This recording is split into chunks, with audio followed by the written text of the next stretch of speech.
Alright, what's happening, y'all? It's your boy Rico from Street Scores, and we're coming with another Rico report today. So it's a lot of randomness. This stuff is in no specific order. It's just a lot of really interesting things that some of this is old. Some of these I probably should have included in the previous Rico report from when I was out of town and my computer was broken and everything. But you know, for the stuff I forgot, I'm definitely going to include it in this one as well. So just hang tight. Some of this stuff, maybe you've heard it before. Some of it's old, but a lot of it is really new and really interesting. We got to talk about a lot of like stats and rankings, just a bunch of just really random stuff. Some news updates, of course. Sam Howell being considered a fantasy sleeper. People are already talking about Caleb Williams. Jonathan Allen and Deron Payne are two of the best defensive tackles in football. We already know that, but it's nice to hear people talk about it. All kinds of stuff, man. But before we dive into all of that, make sure you stiff arm that like button. Make sure you subscribe to the channel, stiff arm that button as well, and stiff arm the bell next to it so you can make sure that you get a notification immediately and every time I release an informative and opinionated video just like this one. Still working on more film sessions. Ricky Strongberg is next. We've already done Emmanuel Forbes. We've done Quan Martin. We're working our way all the way down the entire 2023 Commanders draft class, and I will do some undrafted free agents if I have some time. I'm trying to get all of that done before training camp starts, which is really soon, within like less than 2 weeks basically. Technically, I mean, the rookies report the 21st, and then everybody else, the veterans and everything, report the 25th, and I believe they start practicing the 26th or something like that. So hey man, so much content to come out with. 2 videos a day for Street Scores. I'm trying to work on it, just been really busy, but I'm trying to make sure I come out with 2 videos a day for this channel, and then at least 1 video a day for Street Scores U, which is my Georgia college football channel. Without further ado, let's get it. You tell your family you can be a commander.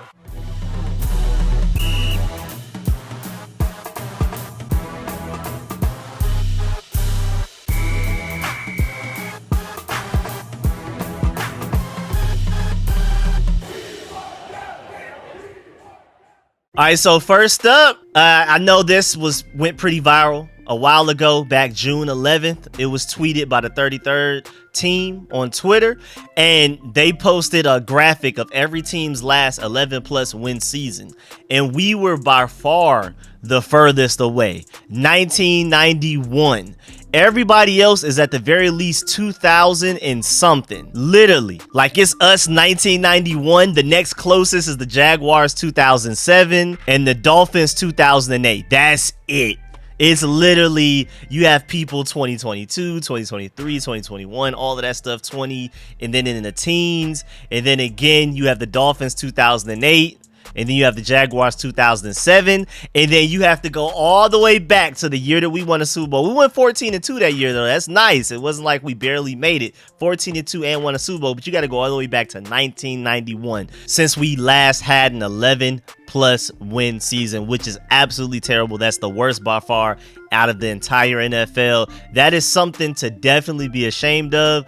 I mean, we can place a lot of blame on Dan Snyder, but it's not only just Dan Snyder. He may have been probably the biggest problem, you can argue, but not the only problem. And hopefully things are turning around. Who knows? Maybe this is the year that we finally get our 11 wins. I mean, first of all, we're lucky enough to have an extra game per season now. We went from playing 16 games a season to 17. So if we can finally break that 11 win curse that we've had since 1991, you know, we have that extra benefit there, that extra little bit of help. And then also the NFC, even though the NFC East is deadly and the NFC West is pretty deadly as well, but overall the NFC is very weak compared to the AFC, just like the East used to be compared to the West a few years ago. Now the NBA is about sort of evenish a little bit, even though the West is still a little bit more of a power kinda. But you remember those days about like 5 to 10 years ago when the East was just clearly way worse, and I feel like the NFC is kind of like that, even though it has its powerhouses. Again, the NFC East is no joke. You can argue it's the best division, at least the most competitive division out of the entire NFL. But we are lucky to be with the quarterbacks we have in the NFC, the uncertainties, all of the head coaching changes and things like that. This is our chance. If there were ever a chance to get 11 wins, again with the additional 1 game per season, even though we've already been doing it for a year, but still, you got to remember that there are more games in a season now than there used to be, and since 1991. There's absolutely no excuse here. I mean, it's really not much to break down, but it's just crazy. But at the same time, on a good note, I'm gonna give y'all some bad news. I'm gonna give y'all some good news. We're gonna be going back and forth throughout this entire video, so buckle up for that. But on top of all of that, NFL on Prime came out with the teams with the most Hall of Famers, and we're tied for 4th with the Cowboys and the Giants. You know, just NFC East opponents. That's how that goes. The Bears are first with 35. The Packers are tied for 2nd with the Rams for 33. And then you have us, the Cowboys and Giants, with 32. The Steelers with 30. And then the 49ers with 29. So we have, again, tied for the 3rd most Hall of Famers in the Hall of Fame out of the entire NFL, out of all franchises. Now, granted, it's kind of unfair because you have some franchises like the Panthers that are way younger than a lot of these other franchises, but still, it's great to be at the top of one of these lists rather than one of the bottom. So that's really nice there, and we deserved it too. I mean, we had a crazy run even before the 80s and the early 90s, but especially the 80s and early 90s. That's when we were at our best. I wish I was alive to see any of that. I wasn't alive to see any of our Super Bowls. I wasn't there even for the 1991 season. I wasn't born yet for any of that. I wish I could have been there because it sounds like it was the great glory days. But again, I'm very optimistic about our future, and I think we can reclaim that, especially with Eric Bieniemy as our new offensive coordinator. And I believe in Sam Howell. We're going to talk about Sam Howell soon later in this video. And I'm really optimistic about this team. This defense should be stacked. This offense should be stacked, and then even on top of that, just Eric Bieniemy's influence. Ron Rivera's finally delegating a lot of the responsibilities. Remember, he was trying to do the whole Bill Belichick thing where he's the head coach and the GM. Everything runs through him. He's the end-all, be-all. That didn't work out, so he brought in Martin Mayhew, Marty Herney, and Chris Polian to kind of split those responsibilities. And then as of this year, this is going to be the first season that we see Ron Rivera delegate a lot of coaching responsibilities. Now that he's brought in Eric Bieniemy as an offensive coordinator and assistant head coach, he said that this is the first offseason where he's like, literally the offense just has it. I'm not meddling. It gives me the chance to bounce around from every position group, offense and defense, but I'm not like this head honcho anymore over the offense as well. Letting Jack Del Rio handle the defense. Eric Bieniemy has complete control of the offense. I believe in him and everything. I'm gonna let him handle that, and then I'm just the head coach, the motivator, probably still somewhat of a time manager. And we remember that we hate Ron Rivera's time management, but Andy Reid went on to say that Eric Bieniemy handled a lot of the time management responsibilities while he was there for Kansas City. So remember, Andy Reid was known as a terrible time manager, and a lot of people were saying that that was the reason he just couldn't win a Super Bowl. He was a great offensive mind, a great head coach, but his time management and the way he used timeouts, 2-minute situational football things, Andy Reid was terrible. Then signed Eric Bieniemy as the offensive coordinator. A lot of people didn't notice that went away after he hired Eric Bieniemy, but that's it. And then Andy Reid, even throughout this hiring cycle, before we even hired Eric Bieniemy as our offensive coordinator, came out and said that, yeah, Eric Bieniemy was the one that fixed my time management issue. So again, Ron Rivera has done a better job so far this offseason of delegating a lot of responsibilities. And the main thing that I'm worried about with Ron Rivera is his time management skills and all of that type of stuff. And Eric Bieniemy is apparently, I'm assuming he's going to take over that, because if he did it for Andy Reid, who's a future Hall of Fame coach, why would Ron Rivera not trust him to do the same thing?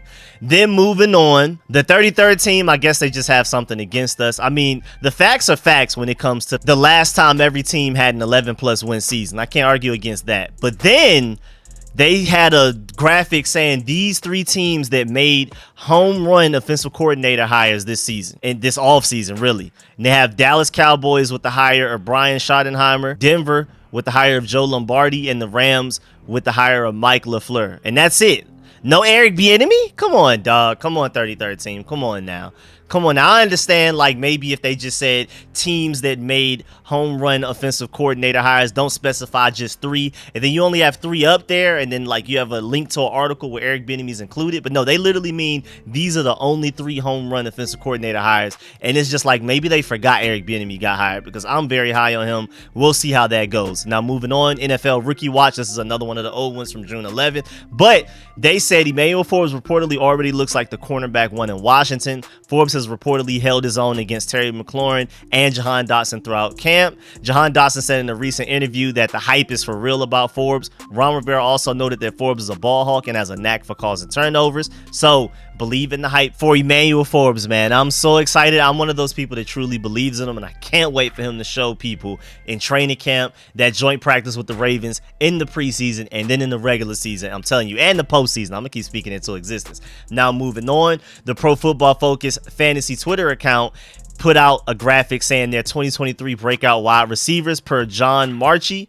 He has Drake London, Christian Watson, Traylon Burks, George Pickens, and our boy Jahan Dotson. Of course, George Pickens, I love to hear that. And I was a big Christian Watson fan coming out of college, so, you know, even there, I'm a little happy to hear that as well. But Jahan Dotson up there, getting the recognition, that level of recognition, I'm absolutely excited about that. I love to see it, man. I think Jahan Dotson is going to break onto the scene. Remember, before he got hurt, even with bad quarterback play, before he got hurt, where Carson Wentz was still our starting quarterback up to that point, him and Stephon Diggs were leading the NFL in receiving touchdowns. Like, not out of all rookies, not only just receivers, everybody, running backs, tight ends, including Travis Kelce and all of those guys, every receiver, Justin Jefferson, DeAndre Hopkins, all of those guys. Jahan Dotson and Stephon Diggs were the only two players, I believe, at that point where Jahan Dotson got hurt that had like 4 or 5 receiving touchdowns or something like that. He was on pace to have a crazy season. You could argue he was on pace to win Offensive Rookie of the Year type of stuff. It was ridiculous.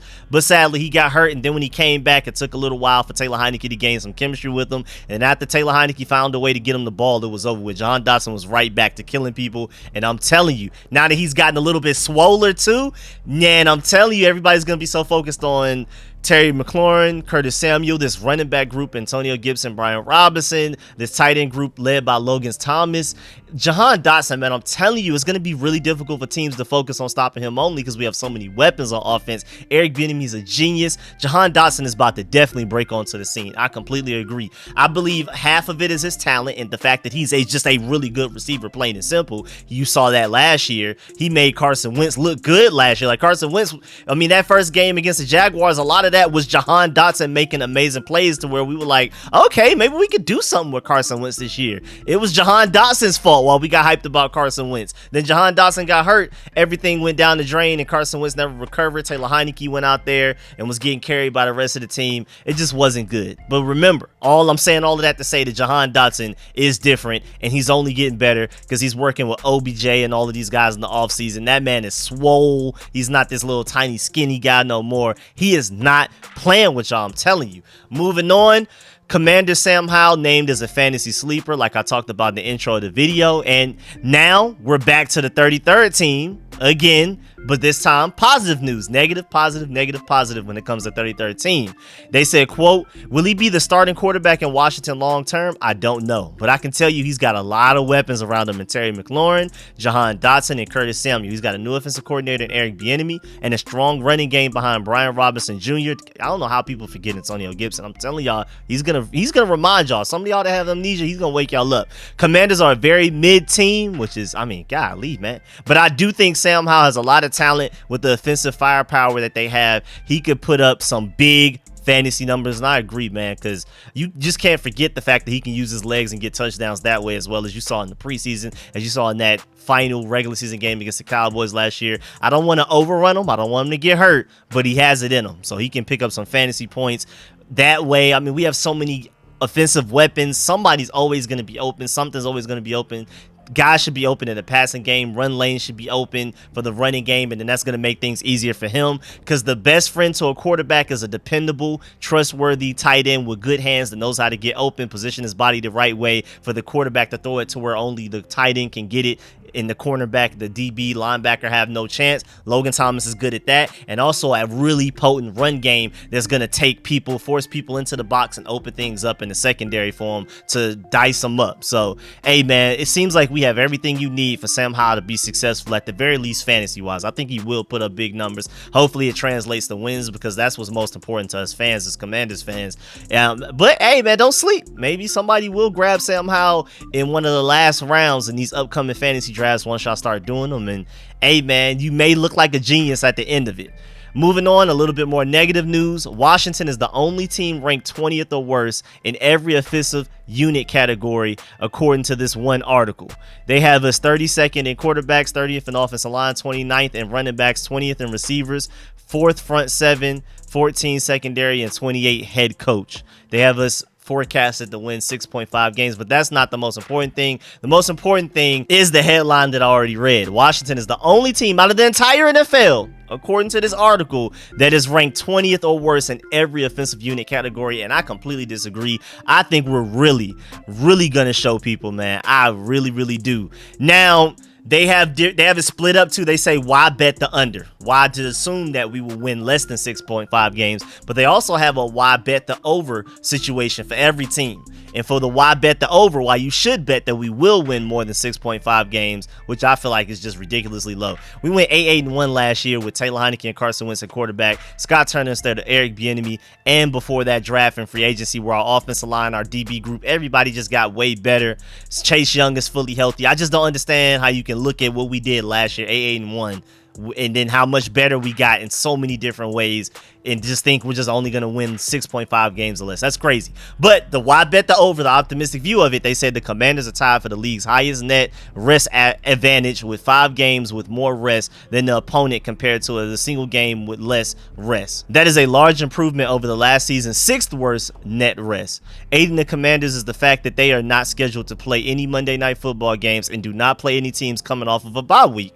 Really interesting. So their first point is the fact that we should be the most well-rested team going into basically most games that we go into. More well-rested than any other team in the NFL at the very least, relatively. We're going to play some games where, of course, we're less rested than the opponent that we're going against. But overall, relatively compared to everybody else in the NFL, we will be the most well-rested team out of the entire NFL. Also, they said the defense finished top 5 in EPA per play and first in defensive success rate while playing a top 10 schedule difficulty of opposing offenses. Positive regression in turnovers forced as likely as the defense forced 18 turnovers, include 9 interceptions, which was well below the league average. So that's another, like, the defense is just so dominant, and they went against such a tough offensive schedule last year. And if anything, as bad as they were at forcing turnovers last year, you could just assume that they're gonna only just get better because you just can't be that bad again, type of thing. So the defense was that great even though they couldn't force turnovers. So just imagine once we start forcing turnovers. That's why Emmanuel Forbes was the first round pick, because you can argue he's one of the best ball hawks we've seen come out of college as a cornerback in years. And then lastly, their last point, the offensive line underachieved last season, ranking 27th in ESPN's pass block win rate and 23rd in adjusted sack rate. The 12th ranked unit in our preseason rankings in 2022 struggled with injuries and used 11 different starters. Improvement in health should allow the line to reach the top half of the league in efficiency. So basically they're saying that going into last season, the last regular season, 2022 season, they had our offensive line ranked 12th. And so they're basically like, man, as long as they can stay healthy, they should be top half of the league at the very least. And if anything, they may have even gotten better this offseason compared to where we had them ranked 12th last year. So those are the optimisms. We should be the well-rested team out of the entire NFL, the most well-rested. We should have a ridiculous defense, and the offensive line, if anything, should be better as long as they can stay healthy. So those are some really interesting points right there. And then also, the Washington Commanders defensive tackles duo, Daron Payne and Jonathan Allen, both ranked in the top 10 of top defensive tackles in the NFL, and we're the only team with 2 of them. And interestingly enough, they have Daron Payne above Jonathan Allen. Daron Payne 8th and Jonathan Allen 10th. But either way, I'll take it. The best defensive tackle duo in the NFL, and that just further proves it. I feel like both of those guys should be a little bit higher. I think Jonathan Allen should be like top 8 at the very least, and maybe really top 5 in my opinion. And I think Daron Payne should be right below him, like 7 or 8. That's right about right for him. I would take that though. Either way, the best defensive tackle duo in the entire NFL. Let's get it. Next up, some Tressway love. CBS Sports recently ranked the NFL's top punters, and Tressway was number 9. I think that's drastically underrated. I think you can easily argue that he's literally the best. At the very least, top 3. I think at the very least, top 5. But it is what it is. At least we have somebody that's top 10 in something. We have Daron Payne and Jonathan Allen, top 10 defensive tackles, and then we have Tressway, a top 10 punter. But I still feel like that's underrated for all of those guys, especially Jonathan Allen and Tressway especially. Then moving on, Brent Sobleski from the Bleacher Report said that he feels like the Commanders should really just tank for Caleb Williams right now. And I know some Commanders fans definitely agree with this, but I like Sam Howell enough, and y'all know I'm big time on tank for the quarterback, do what you got to do to get the quarterback quarterback because nothing matters until you get him. But I do believe in Sam Howell. I'm very optimistic about Sam Howell. That's the only reason I'm not in on this. So I do not want people going into this season just rooting against Sam Howell so we can get Caleb Williams, because you never know. Sam Howell could be that guy, and to get him in the 5th round would be amazing. Way less draft capital, way less team capital that you have to give up for Sam Howell to be your quarterback compared to Caleb Williams. And if Sam Howell works out and ends up balling out, that can be big time for us. But the article says, quote, late round draft picks have emerged as franchise caliber options, of course, but the odds are generally against those who aren't first round selections because top picks tend to receive more opportunities. That's an interesting point. But I think Sam Howell's going to get plenty of opportunities here, so I wouldn't worry about that.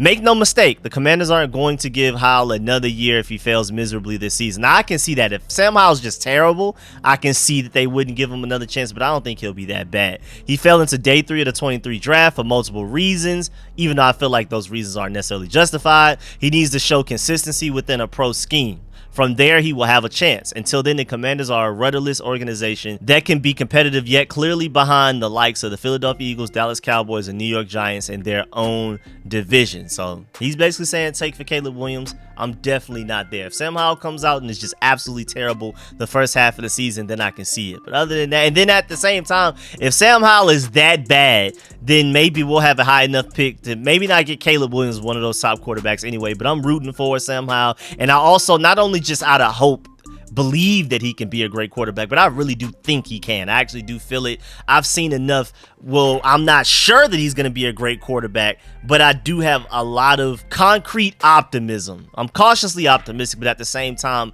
I've seen enough to think like, okay, I can see where this can definitely work out for us and him specifically. Also, the Commanders are predicted to have the 4th fewest wins in 2023. Pro Football Focus recently projected win totals for all 32 teams in 2023.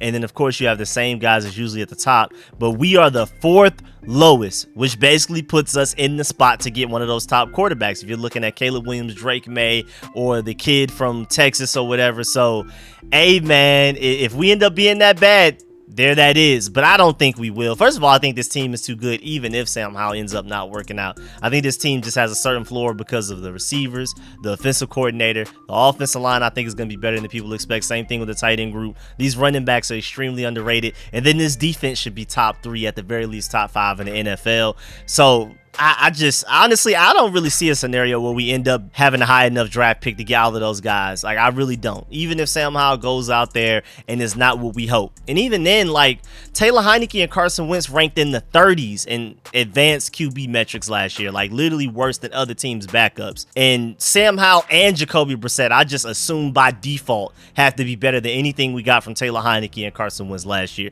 So just by that alone, I don't see us having a high enough draft pick to get any of those guys, to be completely honest with you. But it sounds fun, but I think, first of all, again, most importantly, I'm rooting for Sam Howell to succeed. And then lastly, before we get up out of here, former Commanders practice facility built in the early 70s for George Allen has now sold for $25 million. The Herndon practice facility, which the team left 31 years ago for Ashburn, has sold to the owner of a planned data center campus across the street.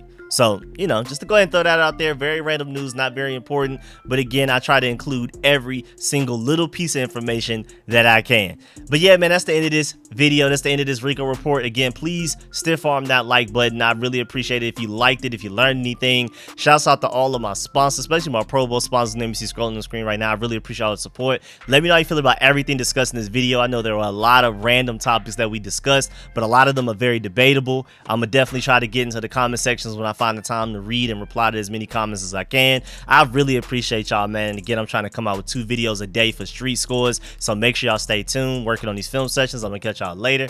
I'm out.